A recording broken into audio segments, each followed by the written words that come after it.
എന്റെ മോൻ വിക്രം ഇപ്പൊ ഇവിടെ തന്നെയുണ്ട്. അവൻ അറിയാതെ വേണം ഈ കാര്യങ്ങളെ കുറിച്ച് സംസാരിക്കാൻ.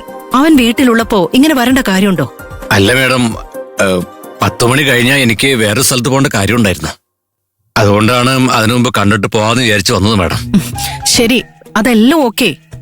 നീ വരുന്ന കാര്യം ഫോൺ ചെയ്തൊന്ന് മുൻകൂട്ടി പറഞ്ഞിരുന്നെങ്കിൽ ഞാൻ പിന്നെ വരെ നിന്നോട് പറയില്ലായിരുന്നോ? നിന്റെ തിരക്ക് കാരണം നേരത്തെ നീ വന്ന് എന്റെ മോൻ നിന്നെ കണ്ട് അവൻ ഈ കാര്യങ്ങൾ മനസ്സിലാക്കിയാ നിന്റെ കാര്യം പോകാം. ഓ ശരി, എന്തായാലും വന്നില്ലേ, നീ ഇരിക്കെ. ഇല്ല, കുഴപ്പമില്ല മേഡം. ശരി, അവൻ വീട്ടിൽ നിന്ന് പുറത്തു പോയ ശേഷം നമുക്കതേ പറ്റി സംസാരിക്കാം. അതുവരയ്ക്കും ഒരക്ഷരം മിണ്ടരുത്. ഓ ശരി മേഡം. നമസ്കാരം. Good morning. ഗുഡ് മോർണിംഗ് മുത്തശ്ശി. ഏയ്, ഞാൻ കവിന്റെ മുത്തശ്ശിയാ, അല്ലാതെ നിന്റെ അല്ല. സോറി. അല്ല, വിക്രം മുറിയിലല്ലേ ഉള്ളത്? അവൻ കവിന് ഭക്ഷണം കൊടുത്തോണ്ടിരിക്കുക. സ്കൂളിലേക്ക് പോയ സമയമായില്ലേ, ഇപ്പൊ താഴേക്ക് വരും. ശരി. അല്ല, ആരാ എന്റെ ഇത്? കണ്ടിട്ടൊരു റിയൽ എസ്റ്റേറ്റ് ബ്രോക്കറെ പോലെ ഉണ്ടല്ലോ. അയാള് റിയൽ എസ്റ്റേറ്റ് ബ്രോക്കർ ഒന്നുമല്ല, കല്യാണ ബ്രോക്കറാ. ഇപ്പോ വിക്രമൻ ഒരു പെണ്ണിന്റെ ഫോട്ടോ കാണിക്കാൻ വന്നതാ. ഓ വാവ്, വിക്രം കല്യാണം കഴിക്കാൻ പോവാണോ അപ്പൊ? അപ്പൊ ഇനി എന്റെ കൂടെ വീട്ടില് ടൈം സ്പെൻഡ് ചെയ്യാനും ഷോപ്പിങ്ങിനൊക്കെ പോവാനും ഒരു പാർട്ണർ വരുവാണല്ലോ. Super anti. എവിടെ കുട്ടിയുടെ ഫോട്ടോ ഒന്ന് കാണിച്ചേ.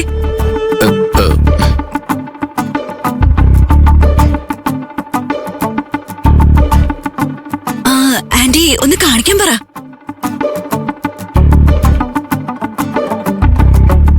ഒന്ന് കാണിച്ചു തരാൻ പറയുന്നുണ്ടോ ആന്റി?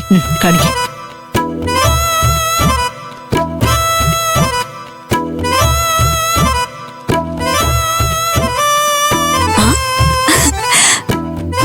ആന്റി, പെണ്ണ് സൂപ്പർ ആയിട്ടുണ്ടല്ലോ.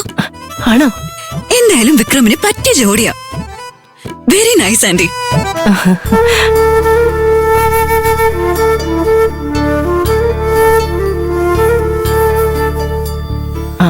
മോളെ, പിന്നെ ഈ കാര്യം വിക്രമന്. ആന്റി ഒരു മിനിറ്റ്, ഇതാ പിടിച്ചേ. ഹലോ, പറയൂ. നോക്ക് രത്നാകര, ഞാൻ കണ്ട ജ്യോത്സ്യന്മാരെല്ലാം എന്റെ മോനെ കുറിച്ച് ഒരേ കാര്യം പറഞ്ഞത്. 1 മാസം കഴിഞ്ഞ് അവന് വ്യാഴത്തിന്റെ അപഹാരം മാറുക. അതുകൂടി കഴിഞ്ഞാ പിന്നെ എവിടെ അന്വേഷിച്ചാലും അവന് പെണ്ണ് കിട്ടില്ലെന്നാ പറഞ്ഞത്. അതുകൊണ്ട് എത്രയും വേഗം നമ്മൾ നല്ലൊരു പെണ്ണിനെ അന്വേഷിച്ച് കണ്ടെത്തി ഉറപ്പിക്കണം. മേഡം എന്തിനാ വിഷമിക്കുന്നേ? അങ്ങനെയൊന്നും നമ്മുടെ മോനെ ആ ദൈവം സംരക്ഷിക്കാതിരിക്കില്ല. ഇല്ല രത്നാകര, അവന് ജീവിതത്തിൽ വേറൊരു കല്യാണം വേണ്ടെന്ന് പിടിവാശിയില്ല.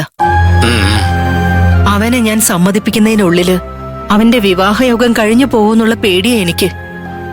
അതുകൊണ്ടാ രഹസ്യമായിട്ട് നിന്നോട് വരാൻ പറഞ്ഞു. നല്ലൊരു പെൺകുട്ടിയെ നമ്മൾ കണ്ടെത്തി അത് ഫൈനൽ ചെയ്ത് അതിനുശേഷം അവന് നല്ല മൂടുള്ളപ്പോ ഞങ്ങൾ എല്ലാവരും കൂടെ പറഞ്ഞ് അവനെ സമ്മതിപ്പിക്കാന്നൊരു പ്ലാൻ ഇട്ടോണ്ടിരിക്കുക.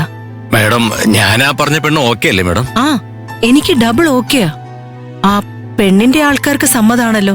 ഇത്ര ആലോചിക്കേണ്ട കാര്യമുണ്ടോ? ദേവയാനി അമ്മയുടെ മകനുമായിട്ട് ബന്ധമുറപ്പിക്കാൻ ഇത്രയൊക്കെ ചിന്തിക്കണോ? അവർക്ക് ഒരുപാട് ഇഷ്ടായെന്നാ പറഞ്ഞത്. നേരത്തെ മോന്റെ കല്യാണവും കഴിഞ്ഞ് ഒരു കുഞ്ഞുള്ള കാര്യവും പറഞ്ഞിട്ടുണ്ട്. അതും അവർക്ക് സമ്മതം തന്നെയാ. ഇവിടുന്ന് നിശ്ചയിക്കുന്ന തീയതിയില് അവര് കല്യാണം നടത്താൻ തയ്യാറാ. ഇപ്പൊ നമുക്ക് ആവശ്യം എന്ന് പറഞ്ഞാ ഇവിടുത്തെ മോന്റെ സമ്മത. ദേവയാനി, പെട്ടെന്നൊരു തീരുമാനം വേണോ? നമ്മള് തീരുമാനിച്ച പോരല്ലോ, നിന്റെ മകൻ ഇതിന് സമ്മതിക്കണ്ടേ?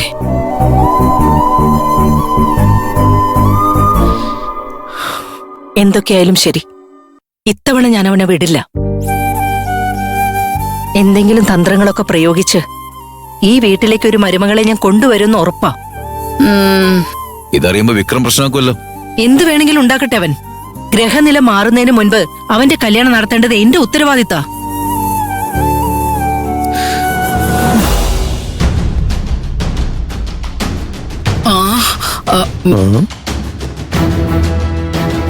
വിക്രം വരുന്നുണ്ട്. മിണ്ടാതിരുന്നോണം, പറഞ്ഞേക്കാം.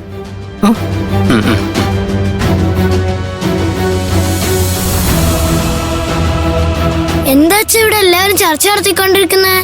അറിയില്ലടാ, പോയി നോക്കാം. വാ വാ വാ. കവിൻ, സ്കൂളിലേക്ക് പുറപ്പെട്ടല്ലേ അതെ അച്ഛമ്മ. ആ ഇറങ്ങും അമ്മേ. ഞാൻ കവിനെ സ്കൂളിൽ കൊണ്ടുവിട്ടിട്ട് നേരെ ഓഫീസിലേക്ക് പൊക്കോളാം. ഭക്ഷണം കഴിച്ചോ?